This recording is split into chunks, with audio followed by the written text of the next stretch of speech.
Səhiyyə Nazirliyi və Paşa Holdingin birgə təşkilatçılığı ilə Erkən Müayinə Can Qurtarır adlı növbəti aksiya Sabirabad rayonunda reallaşıb. Diabet xəstəliyinin erkən müayinəsi üçün təşkil olunan aksiyada Sabirabad və ətraf rayon sakinləri aktiv iştirak ediblər. Tibbi müayinə Sabirabad klinikasında təşkil edilib. Fərqindəlik layihəsinin rəhbəri Şəbnəm Həsənova bildirib ki, Erkən Müayinə Can Qurtarır adlı tibbi müayinə ikinci dəfədir keçirilir və bu dəfə Sabirabadda təşkil olunub. Kampaniya ölkə üzrə 24 rayonu əhatə edəcək, o cümlədən işğaldan azad edilən rayonlarda da təşkil olunacaq. Hədəfimiz gün ərzində heç olmasa 100-150 xəstənin müayinədən keçməsidir.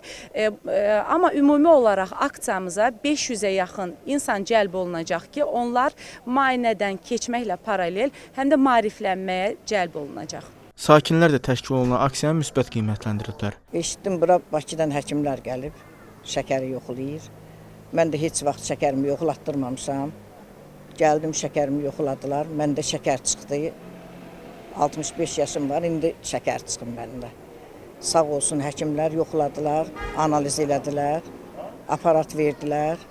Allah hamısından razı olsun, köməyi olsun. Qeyd edilək ki, Göyçay rayonundan sonra Sabirabadda keçirilən Erkən Müayinə Can Qurtarır aksiyası ölkənin digər regionlarında da təşkil olunacaq.